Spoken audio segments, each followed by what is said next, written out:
ဆိုင်မိတ်ဆွေများအားလုံးမင်္ဂလာညချမ်းပါဗျာဒီကနေ့ကတော့2026ခုနေလ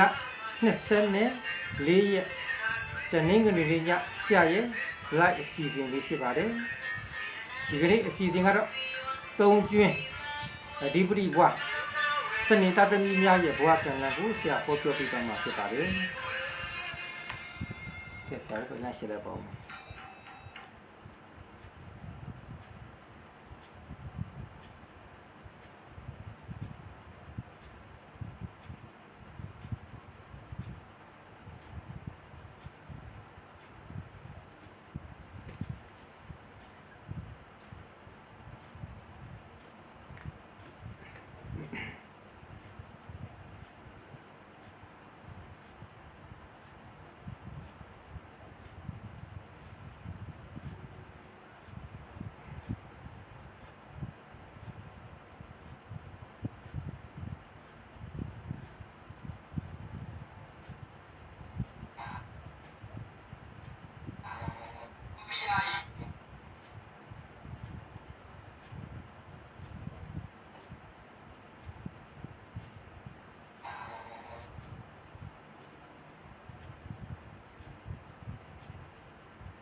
ကဲဒီကနေ့ကတော့အကျွန်းအပြင်3ကျွန်းဖွာအပြင်အဓိပတိဘွားစနေသားသမီးများရဲ့ဘွားကံလန်းကိုဆရာဟောပြောပြသွားမှာဖြစ်ပါတယ်ကိုယ့်ရဲ့အကျွန်းတွေကဘာကျွန်းလဲလို့သိချင်ရင်ကိုယ့်ရဲ့မြန်မာမွေးခုနှစ်ကိုခုနှစ်နဲ့စားပါဒါဆိုကိုဘာကျွန်းလဲဆိုတာသိရှိရမှာဖြစ်ပါတယ်ဆိုတော့ဒီဘွားကံလန်းလေးဟောပြောကြည့်အစီအစဉ်ကတော့စာမီဆွေများကိုရှော့မဲ့ဘွားကံလန်းလေးတွေကောင်းလားမကောင်းလားကောက်လားကွေလားဖြောင်းလားတန်းလားဘယ်ချိန်မှာကောင်းပြီးတော့ဘယ်ချိန်မှာစိုးနေတာလဲဒီဘွားကံလန်းရဲ့လူမှုစီးပွားရေးကျန်းမာရေးပညာရေးရှိအိမ်နောက်ရေးအကုန်လုံးဘယ်ချိန်မှာကောင်းလို့ဘယ်ချိန်မှာမကောင်းတာလဲသိရှိနိုင်ဖို့သိရှိလို့ရှိရင်ပြင်ဆင်နိုင်ဖို့ဆင်ခြင်နိုင်ဖို့ဆိုပြီးတော့ဆရာကမြစ်တာရှိထားပြီးတော့ကစုံလာပြင်းနေရစပြီးတော့ညစဉ်ဟောပြောပြလာတာဖြစ်ပါတယ်ကိုသိရှိတဲ့ခါကျကိုယ့်ရဲ့ဘွားကံလန်းလို့ကိုကဒီအကောက်ကွေလေးပေါ်မှာအတို့လျှော့လေးနဲ့ရှောက်လန်းတဲ့ခါမှာဘွားအဆင်ပြေတာပေါ့ဒါကတော့ဘွားကံလန်းရှောက်လန်းတဲ့ခါမှာဆိုတော့အပြင်ကလန်တလန်ခီးသားသလိုပါပဲဆရာတို့အများနဲ့ပြောနေရနော်ခီးသွားရင်ကိုမသွားဘူးတဲ့လန်ခီးတစ်ခုသွားမယ်ဆိုကိုကဒီလန်ခီးရဲ့အကြောင်းလေးမြင်မြတ်ထားမယ်သိရှိထားမယ်ဆိုရင်လန်ခီးလေးကနည်းနည်းချောတာပေါ့ဟိုကရောက်လဲမရောက်ဘူးသွားလဲမတော့ကိုပါကိုဒီကျန်သွားမယ်ဆိုရင်လမ်းမှားနိုင်တယ်လမ်းမှာခီးမှာကြန့်ကြနိုင်တယ်အဲကြောင့်မို့ဘွားကန်လန်ချိုးတီးတဲ့ကောင်းမယ်ကိုကမသိရှိရင်ကောင်းမှမသိဆိုးမှမသိဘယ်ချိန်မှာကောက်ပဲမသိတဲ့ခါကျရင်ဘွားကန်လန်ရှောက်လန်းတဲ့ခါမှာအစင်ပြေတဲ့သူတွေရှိတယ်လို့အစင်မပြေတဲ့သူတွေကများတယ်အစင်ပြေတဲ့သူတွေတရားမှာ30လောက်ပဲပြေတယ်90လောက်ကမပြေကြအောင်အဲကြတော့မပြေတဲ့သူတွေကကိုဘယ်လိုရှော့မှမသိဘူးနဲ့ရမ်းရှော့တဲ့ခါကျတော့ကိုသွားကျင်တဲ့ခီးမျိုးလမ်းမှားပြီးတော့လမ်းကြီးမှားပြီးတော့လမ်းကြောင်းမြန်နေဖြစ်နေတာကိုကတော့မှန်တယ်ဒီလိုရှော့တဲ့လမ်းမှားနေရင်ကိုပြစ်ချရာတွေမဖြစ်တော့အဲကြောင့်အဲ့ဒါလေးကိုသိရှိနိုင်ဖို့ဆိုပြတာရှိထားပြီးတော့ဆရာကဟောပြောခြင်းဖြစ်ပါတယ်ဆိုတော့ဆရာမီစီပါထဲမှာ3ကျွန်းအဓိပတိဘွားစနိသားသမီးပါရှိခဲ့ရင်ကိုယ့်ရဲ့ဘွားကံလန်းလေးနဲ့ကိုက်ညီမှုရှိမရှိကန်ကြီးတယ်ဆိုလို့ရှိရင်ဘယ်ချိန်မှာတော့ကောင်းတယ်ဘယ်ချိန်မကောင်းဘူးဆိုတာတွေကိုဆက်ကွန်မန့်လေးမှာပြောချနိုင်ပါတယ်ဒီချက်နှစ်ချက်ကတော့ဆရာရဲ့မိတ်ဆွေများစမ်းပြည်ပညာနဲ့ပတ်သက်လို့သိချင်တဲ့အကြောင်းလေးတွေရှိရင်သို့မဟုတ်ကိုယ့်ရဲ့ကံကြမ္မာနဲ့ပတ်သက်တဲ့သိချင်တဲ့အကြောင်းလေးရှိရင်ဆရာကွန်မန့်လေးမှာမိထားကြပြီပါဆရာနောက်လေးဒီမှာအလင်းတင်တယ်လို့ဆရာပြန်လည်ဖြေချပြသွားမှာဖြစ်ပါတယ်ဒီကနေ့ကတော့ဒီပရိပွားစနေသားသမီးများစတင်မွေးဖွားတဲ့အချိန်အစပြီး7နှစ်တာကာလ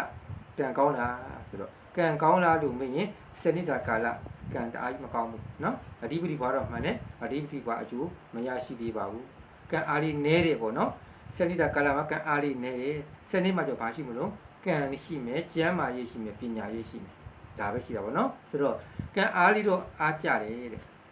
ဟိုမွေးဖွားတဲ့အချိန်မှာနေရထိုင်ရစားရတောက်ရဖြတ်တန်းတဲ့ခါမှာအနည်းငယ်ကိုဖြစ်ရှင်တဲ့ပုံစံလေးမဖြစ်ဘူးပေါ့လူကြီးစကားပြောလို့ဗျာများတယ်ပေါ့เนาะကိုယ်မျိုးဆိုကိုဖြစ်ရှင်တဲ့တော့မဖြစ်ဘူးပေါ့ဖြစ်တဲ့အတိုင်းတာလေးပေါ်မှာကိုကအလိုက်တင်နေသွားတယ်ပေါ့တိုးတော်လေပညာရေးကံလေးတော့ကောင်းတယ်ပညာရေးကံလည်းကောင်းတယ်ကျမ်းမာရေးလည်းကောင်းတယ်စနစ်တကကံလေးအားနေတော့လေပညာရေးကျမ်းမာရေးကောင်းတဲ့အတွက်ဘာပဲပြောပညာသင်တဲ့အရွယ်လေးမှာပညာသင်ကြားတဲ့ခါမှာတော့ ကိုကြိုးစားတဲ့လောက်ကိုရရှိနိုင်တာပေါ့ကံလေးတာကောင်းမှဆိုရင်စူပေါ်ရမရှိဘူးပေါ့နော်ဆိုတော့အဲ့လိုပဲ7နှစ်တာကာလပြည့်မြောက်လို့ခုဘက်ကိုဆက်သွားမယ်29နှစ်ကိုဆက်တဲ့ဖြတ်တန်းတဲ့ခါမှာဟိုဒီ3ကျွင်းအဓိပတိဘဝစနိတသမီးဒီဘဝကံကဖြောင်းတန်းသွားပြီလားဖြောင်းတန်းသွားပြီလားဆိုရင်တအားကြီးမဖြောင်းသေးဘူးလေဒီ10နှစ်ထဲကပုံစံ4ပဲသွားနေတော့မယ်10နှစ်ထဲကပုံစံ4ပဲသွားနေတော့မယ်ကံလေးကအနည်းငယ်အားလေးနည်းနေတော့မယ်မပြည့်သေးဘူးပေါ့နော်ပြောတော့ကံအကျိုးမရသေးဘူးပေါ့ဒါမျိုးခါရေးမင်္ဂလာပါကံအကျိုးမရသေးဘူးပေါ့ကံအကျိုးက40ပေါ့ဘဝမှာပြီးတာနော်ဉာဏ်ကောင်းရင်30ရမယ်ဝရိယကောင်း30ရမယ်ဉာဏ်မကောင်းရင်30မရဘူးဝရိယမကောင်း30မရဘူးကံကလည်း40ဖြတ်မှာဆိုကွာဉာဏ်နဲ့ဝရိယမှာမစမ်းဆောင်နိုင်ရင်60ဆိုတာမရတော့ဘူးအဲဒါဘဝရဲ့အောင်မြင်မှုဒီ10နှစ်29မှာလည်းသူက60လောက်နဲ့သွားတာတရားမှာ60လောက်ပဲအောင်မြင်မှုတွေရရှိတဲ့ဇာတာရှင်လို့ခေါ်တာပေါ့နော်အဲဒါကံအားလေးကတက်မလာသေးဘူးတစ်ချက်ပညာရေးကံလေးကတော့ကောင်းနေတုံးပဲအဲဒါပညာရေးနဲ့ပတ်သက်ရင်တော့ဘာပဲပြောမွေးခွာတဲ့အချိန်29နှစ်ကပညာရေးကောင်းနေဆိုတော့ပညာတက်ဖြစ်တယ်ပေါ့ဘိုးတွေရတယ်ပေါ့နော်ဆက်ကြိုးစားမလို့ကြိုးစားတော့ပညာရေးတွေအရာထင်တယ်ပေါ့ကျမ်းမာရေးလည်းပြဿနာမရှိသေးဘူးကျမ်းမာရေးလည်းကောင်းနေတုံးပဲအဲ့ဒီမှာကိုက29ဆိုတော့အလုတ်ခွင်တွေပါလေဝင်တဲ့ကာလရောက်သွားပြီပေါ့နော်ဆိုတော့တကယ်လည်းကိုကလုပ်ငန်းခွင်တွေဝင်မှာဆိုအလုတ်ကံကြီးလည်းကောင်းတယ်ဆိုးတယ်အလုတ်လုပ်ရတာနည်းနည်းအဆင်ပြေတယ်ပေါ့နော်ဟိုအလုတ်လုပ်ရတာအဆင်ပြေတယ်ပေါ့ပြီးငွေကံလေးလည်းကောင်းလာတယ်ငွေကြီးနဲ့ပတ်သက်တဲ့အတိုင်းတာလည်းဟုတ်ဆိုသူကကံအားလေးနဲ့တော့လေ29ကာလဖြတ်တဲ့ကအဓိပ္ပာယ်တွေကဒါအားကြီးတော့အခြေအနေမဆိုးဘူးပေါ့ရခံတင်းနဲ့တရားမှာ65လောက်တော့အောင်မြင်တယ်ပေါ့နော်65လောက်တော့အောင်မြင်တာပေါ့ဆိုတော့ဘာကြောင့်ရင်ကံအားလေးတစ်ခုပဲနေတဲ့အလုတ်ကံဒီငွေကံဒီအစဉ်ပြေကျမ်းမာရေးပညာလေးကောင်းတဲ့ကွာ65လောက်တော့အဲ့အတိုင်းခံစားခွင့်တွေတော့ရမှာဒါကြိုးစားတဲ့သူတွေတက်ပေါ့နော်မကြိုးစားရင်တော့65ခံစားခွင့်မရဘူးနော်ဉာဏ်နဲ့ဝိရိယမကြိုးစားလို့ရှိရင်60အောက်ရောက်တော့မှာပဲဉာဏ်နဲ့ဝိရိယကောင်းတဲ့သူတွေကတော့ကံမပြီးတော့လေ65တော့ခံစားခွင့်တွေရတာပေါ့အဲ့ဒီကျတော့အိမ်အောင်ကြီးလေးပါလာပြီပေါ့တကယ်လို့မြတ်ဆို29နှစ်တည်းမှာအိမ်အောင်ကြခဲ့ရင်အိမ်အောင်ကြီးကံတော့ကောင်းတယ်ဒါကတော့မဆိုးဘူးပေါ့နော်အိမ်တော်ကြီးကံကောင်းနေအချီကြီးကံလည်းကောင်းနေတယ်ဒါဆိုရင်တော့ချစ်သူလေးတွေပေါ်မယ်အိမ်တော်ကြနဲ့အိမ်တော်ကြီးအဆင်ပြေမယ်ပေါ့ဘယ်ထိလဲ29ထိပေါ့နော်အဲကြောင့်မို့အဲ့လိုကံလေးတစ်ချက်အားနေတော့လေကြံတဲ့အချက်တွေကကောင်းနေတယ်ဘာပြောဘွား65တော့အဆင်ပြေနဲ့ဖြတ်တန်းရတာပေါ့29နှစ်တာကာလမှာအဲ့29နှစ်ပြပါတော့ကိုယ်ဆက်သွားမယ်40နှစ်ကိုဆက်လက်ဖြတ်တန်းတဲ့ခါမှာကံကောင်းသေးလားကံကောင်းသေးလားဆိုကံလေးကစတက်လာတယ်တဲ့34ရောက်ဟောကံစားလာလေးကတက်လာပြီ29တုန်းကနည်းနည်းလေးအားနေနေတာ30ရောက်တော့ကံလေးကတက်လာပြီဟို60 65ခံစားခွင့်ကလေ85 80ဆိုတဲ့အတိုင်းတာတစ်ခုတက်လာတာပေါ့နော်ကံအားလေးတက်လာပြီပေါ့ကံအားလေးတက်တော့ကိုလိုတက်မြလေးတွေက29နှစ်အတွင်းနည်းနည်းလေးအဆင်ပြေလာတယ်ပေါ့အဲ့ဆင်ပြေတဲ့ခါမှာသူကသူ့နောက်မှာဘာပါလာလဲအလုတ်ကံတွေငွေကံတွေပါလာပြီပေါ့အလုတ်ကံကောင်းလာအလုတ်ကံကလည်းတော်တော်ကောင်းလာတာတဲ့ဆိုတော့30ရောက်တာနဲ့ဒီစာတာ3ချင်းအဓိပတိဘွားတွေကအလုတ်တွေတော်တော်အဆင်ပြေလာတယ်ပေါ့နော်အလုတ်ထမှာအဆင်ပြေလာမယ်ယာရုယာခံတွေရလာမယ်ဒါမှမဟုတ်ခေါင်းဆောင်တွေဖြစ်လာမယ်အလုတ်မှာအဆင်ပြေလာတာပေါ့နော်ငွေကံရောတဲ့ငွေကံလေးကတော့တင်နေတဲ့ဒါဆိုပြက်တော့မပြက်သေးဘူးဒါလည်းမပြက်ရင်သူကကောင်းတယ်လို့ပြောလို့ရတာပေါ့နော်မပြက်ရင်ကောင်းတယ်လို့ပြောတိချက်ကိုယ်ကံလေးကောင်းလာမယ်အလုတ်ကံလေးကောင်းလာမယ်ငွေကံလေးကလည်းတင်တယ်ဆိုတော့အဲ့ဒီမှာအားနဲ့ချက်လေးပြောပါတဲ့အာတာချက်ကတော့ကံရဲ့အလုတ်ရဲ့ငွေရတော့နည်းနည်းတင့်တယ်ဒါလည်းကောင်းတယ်ပြောလို့ရတယ်ပေါ့အာတာချက်ပြောလို့ရတယ်အားနဲ့ချက်လေးပြောပါလို့နံပါတ်1ကျမ်းမာရေးညက်တတ်တယ်နော်3ကျွင်းအဓိပတိဘဝစနေသားသမီးတွေက30ကားလေး41အတွင်းဖြတ်တန်းတဲ့ခါမှာကျမ်းမာရေးညက်တတ်တယ်ဆိုတော့ကျမ်းမာရေးခရီးစားမယ်မဟုတ်ရင်တစ်ခုမဟုတ်ဖြစ်တယ်အလွန်ကျွံဖြစ်ရင်မကောင်းဘူးပြောလို့မကောင်းဘူးเนาะအလွန်ကျွံဖြစ်သွားရင်အသက်ကိုညံဆောင်ညံမဆောင်ရင်တော့အဆင်မပြေဘူးအဲဒါကျမ်းမာရေးဒီအထူးတတိထားမဲ့တာဖြစ်ကျမ်းမာရေးအားကိုညံ့တဲ့ကာလတော်တော်လေးသူကဒီကာလတစ်ခုလို့ဖြစ်နေတာမဟုတ်ခုတစ်နှစ်တာလေးကံမကောင်းတဲ့ခါမှာသူကလာအကျိုးပေးတာအမြဲတမ်းကျိုးပေးနေတာမဟုတ်တာကုသိုလ်အကုသိုလ်လိုပဲအမြဲတမ်းအကျိုးပေးနေတာမဟုတ်ကျိုးပေးလို့ရမှာပေးတာအကုသိုလ်ကလည်းကုသိုလ်ကလည်းအကျိုးပေးလို့ရမှာပေးအကြောင်းကအာယုကျုပ်ကတော့ညံ့နေတော့မှတ်နေ30ရာ40တော်တော်လေးအဲ့ဒီတောက်လျှောက်အကျိုးပေးနေတာမဟုတ်ကိုယ်ကံလေးအားနေတဲ့ခါမှာသူ့ဒုက္ခပေးမယ်ကျမ်းမာရေးညံ့တတ်တယ်တစ်ချက်နှစ်အိမ်အောင်ရေးအမျိုးသားရောအမျိုးသမီးရောအိမ်တော်ကြီးအားနေတယ်နော်အဲဒါမို့အိမ်တော်3ကျွင်းတွေကငကုကရ3ကျွင်းအိမ်တော်ကြီးကတ္တတာပြည့်တဲ့တတာမဟုတ်ဘူးနော်50လောက်ပဲရှိအခု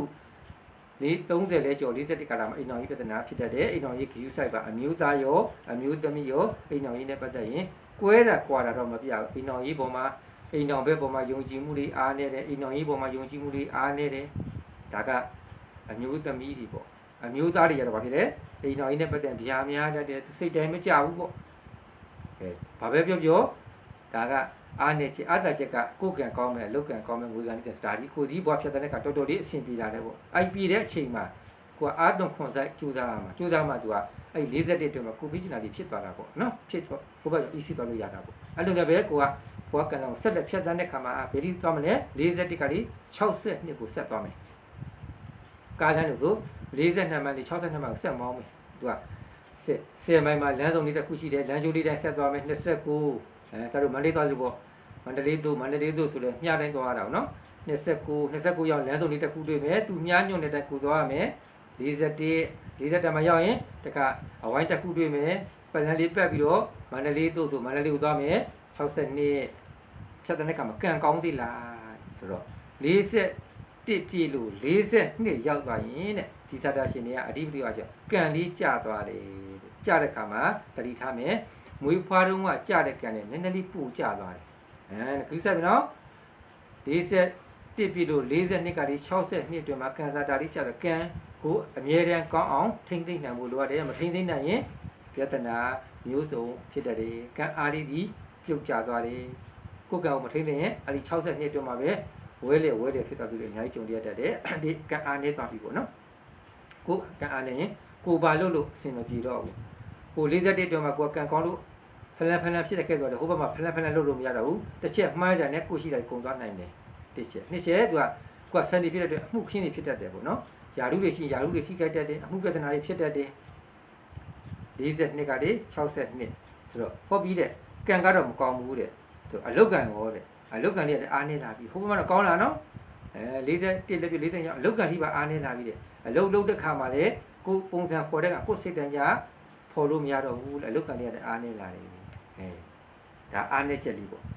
့အားသာချက်လေးပြောပါတော့ငွေကံကပြတ်မသွားတော်သေးတာပေါ့ငွေကံလေးကြံကြလို့ကိုရှာပွေထား41တိရှာတဲ့ဖူးသားလေးပြန်မကုန်နိုင်ဘူးပေါ့ပြောရရင်နော်ငွေကံမှာပြတ်ရင်အဲ့ဒီ42ကလေး62မှာရှိတာတွေကုန်သွားနိုင်တယ်ကံတတာပြတ်သွားတာနဲ့အလုတ်ကံပြတ်သွားတာငွေကံမှာပြတ်ပြီးသွားပြီအဲကြောင့်ငွေကံလေးကတော့ကြံကြတဲ့အတွက်အားသာချက်သို့တော်လည်းကိုယ်ကံကောင်းဖို့လိုအပ်တယ်အလုတ်ကံလေးတွေထင်းသွားဖို့လိုအပ်တယ်နှုတ်သူကအလုတ်တွေရက်နာသွားတတ်တယ်ခေါ်တာပေါ့နော်အဲ42ကျော်သွားတာနဲ့ဆိုတော့အိမ်တော်ကြီးကြတော့အမျိုးသားရောအမျိုးသမီးရော41ကျော်သွားပြန်ကောင်းသွားတယ်နော်အဲကြောင့်41ကျော်မှအိမ်တော်ပြီးတော့ပို့အဆင်ပြေမယ်တူတယ်နော်41ကျော်မှအမျိုးသားရောအမျိုးသမီးရောအိမ်တော်ကြီးကန်ဒီပြန်ကောင်းသွားတယ်အမျိုးသမီးတွေကပို့ကောင်းသွားတယ်အဲ့လိုနဲ့ပဲဘဝကံလန်ကို80သွားမယ်60နှစ်မှ68ဆက်တဲ့ဖြတ်သန်းတဲ့ခါမှာဟောတဲ့ဒီစနေသားသမီး3ကျွင်းအဓိပတိဘော်ဒီကံကောင်းသေးလားတဲ့ကံဒီကကြာမြဲတမ်းကြာနေလို့မယ်တက်မလာသေးဘူးလေနော်42ကလေးငါ62မှာလည်းကံလေးကကြာနေတယ်62ကလေး68မှာလည်းကံလေးကကြာနေတော့မယ်ဂရုစိုက်မယ်နော်ကံလေးကြာနေတော့မယ်တဲ့အဲ့ဒီမှာကျတော့ဘာလေးကြောင်းမြန်ဖြစ်သွားလဲတဲ့ငွေကံလေးပါကြာသွားတယ်ဒါဆိုရင်တော့သတိထားမယ်62အထိရှာဝေစုဆောင်းတဲ့ဟာလေး62ကလေး68ဆိုတဲ့ကာလမှာကုန်မသွားဖို့လိုရတယ်နော်ဒီ6နှစ်လေးရတဲ့ခါကအခမ်းမသိရင်ရှိတဲ့ညာလေးကုန်သွားတတ်တယ်အဲကြောင့်မို့3ကျွင်းဒီပရိဘွားစနေသားသမီးတွေက60နှစ်မရောက်ခင်ကတည်းက60လောက်ကတည်းကဂရုစိုက်ပါ။ဘာကြောင့်လဲဆိုရင်ဒီသူကစူးကျိုးကကျိုးလာတယ်။ကောင်းကျိုးကနောက်ကျမှလာတယ်။လောကနီးယားမှာမတူဘူးပေါ့နော်။အဲကြောင့်ကိုက60နှစ်ကျော်မှညံ့တော်တယ်ဟိုငွေကံရောကိုယ်ကံမှာပြုတ်ကျတော့သူကကျိုးလာတဲ့အတွက်ကျိုးပြီးတော့ကိုယ်ခလုတ်တိုက်သွားမှဆိုလို့60လောက်ကတည်းကဂရုစိုက်ရမယ်။ထိန်းကံလေးထိန်းသိမ်းရမယ်နော်။အသက်ကိုညံ့တော့ဥစ္စာကိုကံဆောင်ကံဒီကောင်းအောင်လုပ်ရမယ်။ဥစ္စာလေးမဆုံးရှုံးသွားအောင်အဲကြောင့်မို့ကံတာတာလေးကြာသွားတယ်ဒါအားနဲ့ချက်ဒုတိယငွေကံလေးပါကြာသွားတယ်ဒါအားနဲ့ချက်ပေါ့တိုးတော်လေကျမ်းမာကြီးတော့ပြန်ကောင်းသွားတယ်တော်သေးတာပေါ့နော်တော်သေးတာပေါ့ကျမ်းမာကြီးကောင်းသွားတယ်ကျမ်းမာကြီးကတော့သူကဘယ်ချိန်မှာအားနေတော့41တွင်မှာ41ကျော်ကျမ်းမာကြီးကောင်းဟိုဘက်41ကျော်ကကောင်းတာ68ကျမ်းမာကြီးတော့ကောင်းတာတယ်ပေါ့နော်အဲကြောင့်မို့ဘာပြော42ကလေး68ထိကကံစားတာကြာသွားတဲ့ကာလဖြစ်လေကံကောင်းအောင်လုပ်ဖို့လိုရတယ်ဒါမှသာလျှင်ကိုယ့်ရဲ့ဥစ္စာပစ္စည်းတွေမဆုံးရှုံးမှာအဲ့လိုနဲ့ပဲမတိမချင်းဆက်သွားမယ်62ကလေးဟိုဘက်ကိုပြီးသွားမလဲ82ကမတိချင်းသေးဘူးလေ62နေလူကောင်းလို့နော်အဲကြောင့်မတိချင်းသေးဘူးဆိုကိုယ်ဆက်သွားမှာပေါ့နော်62ကလေး83ဆက်တဲ့ဖြတ်တန်းတဲ့ခါမှာတော့ဒီစနေသားသမီးတွေကံကောင်းသေးလားတဲ့ကံအကောင်းဆုံးကာလရောက်သွားတာတဲ့ဒါဆိုအသက်ရှည်အောင်တော့ကြိုးစားတော့ 68လဲကျော်သွားရောကံအကောင်းဆုံးကတာပူဇာတာကောင်းတယ်ပေါ့နော်ပူဇာတာအသက်ရှည်မယ်ဆိုလို့ရှိရင်တော့ဘဝမှာ EACC နေရပြီပေါ့68ကျော်တော့ကံအကောင်းဆုံးကာလရောက်သွားတယ်ကံအကောင်းဆုံးကာလကိုရောက်တော့တခုကသူကကိုယ်ချိတ်ထားရတယ်ကံကောင်းတော့ကိုဖြစ်ချင်တယ်လို့ဖြစ်နေပြီးတော့ကိုပြောဆိုတဲ့မှာအောင်မြင်မယ်အငြိမ်းစားပဲလို့ဘာပဲလို့တွတ်တော့လေကျမ်းမာကြီးဖောက်တတ်တယ်ဆိုတော့ဘာပဲပြောဒါဆိုတော့ကျမ်းမာကြီးဒီဘက်မှာတော့42ကလေး68ထိကကံကောင်းအောင်လုပ်ဖို့လိုတယ်ကံတတာကြာသွားတယ်68ကလေးကံတတာလေးလုံးဝကောင်းသွားတဲ့အချိန်မှာကျမ်းမာကြီးတွေကချထားတယ်အဲ့တော့ကိုကတစ်ခုမဟုတ်တစ်ခုတော့ထိမ့်သိမ့်နဲ့သွားမယ်ဇာတာရှင်ဖြစ်တယ်အဲ့လိုထိမ့်သိမ့်သွားမယ်ဆိုလို့ရှိရင်တော့ဘဝကံနဲ့ဖြတ်တန်းတဲ့ခါမှာအစဉ်ပြေမှုများစွာနဲ့ဖြတ်တန်းမှာဖြစ်ပါတယ်အဓိကကတော့30ကလေး41အတွင်းမှာရှိတဲ့ဆရာရဲ့မိတ်ဆွေတွေ3ကျင်းအဓိပတိရှိရင်ကံညာဝရိယတော့မလို့ကြိုးစားပါဒီအချိန်ဒီကံကပေးနေတဲ့ကာလဖြစ်ပါတယ်ကံကပေးတဲ့အချိန်မှာကံကယူလို့ရတာပါမပေးတဲ့အချိန်မှာတွားယူရင်ရတဲ့တော့မရပါဘူးเนาะအားကြောင့်မို့ဒီကြော်သွားလို့ရှိရင်41ကြော်သွားတဲ့ဆရာမိတ်ဆွေပိုင်း41ကြော်သွားတဲ့မိတ်ဆွေတွေက60နဲ့80ဒီကိုကံလေးကောင်းအောင်လုပ်ပေးဖို့လိုအပ်တယ်ဆိုတာသိရှိဖို့လိုအပ်တယ်ကံမကောင်းရင်ကားလိုပဲအင်ဂျင်မကောင်းရင်ဒီကားတစ်စီးကဘာမှသုံးလို့မရတော့သူကလူကားကြီးတစ်စီးလို့ဘလောက်ပဲစီးတွေဝင်းနေပဲဒီဘိန်းတွေဘလောက်ကောင်းပဲဒီအင်ဂျင်မကောင်းရင်လဲလို့မရဘူးအင်ဂျင်ကောင်းမှကားတစ်စီးကလဲလို့ရအဲကြောင့်မို့42နောက်ပိုင်းကသူတွေကကိုဂျားတဲ့ကာတာမှာရောက်ရှိတယ်ဆိုရင်ကိုကံလေးကောင်းအောင်ဘာမှမဖြစ်သေးရင်ကြိုတင်ပြင်ဆင်ကာကွယ်ထားကြပါဖြစ်ပြီးသွားရင်ခက်ပါတယ်ခလုတ်တိုက်လဲသွားထားရတာခက်ပါတယ်မတက်ခင်ဒီမှာမတက်အောင်ရှောင်ကျင်နိုင်ကြပါစေသူမေတ္တာထိုင်းတဲ့စာကဒီနေ့3ကျွင်းဇာတာရှင်ဒီဘွားစနေသားသမီးများရဲ့ဘဝကံလန်းကိုဖော်ပြပေးခြင်းဖြစ်နေပြီကြလို့ရှိရင်ဒါ3ကျွင်းပြီးသွားပြီးတော့နေပြီကြတော့4ကျွင်းနော်4ကျွင်းအကျွင်းအပြင်4ကျွင်းအဖွားအပြင်ပင်ကဘွားစမယ်4ကျွင်းဆို4ရစမယ်နော်ပင်ကဘွားဗုဒ္ဓဟူသားသမီးများရဲ့ဘဝကံလန်းကိုမနေ့ပြင်ပါဆရာဟောမယ်နော်ဆိုတော့စာမေးဆွေးမှာတဲ့မှာ4ကျွင်းပင်ကဘွားဒါတော့ရှင်ပါရင်စောင့်ကြည့်ကြပါလို့ပြောကြရင်းနဲ့စာပြီးညအစီအစဉ်လေးအဆုံးသတ်မယ်စာမေးစဉ်များကျမ်းမာချမ်းသာဘေးပြမှာကင်းဝေးကြပါသေးဗျာ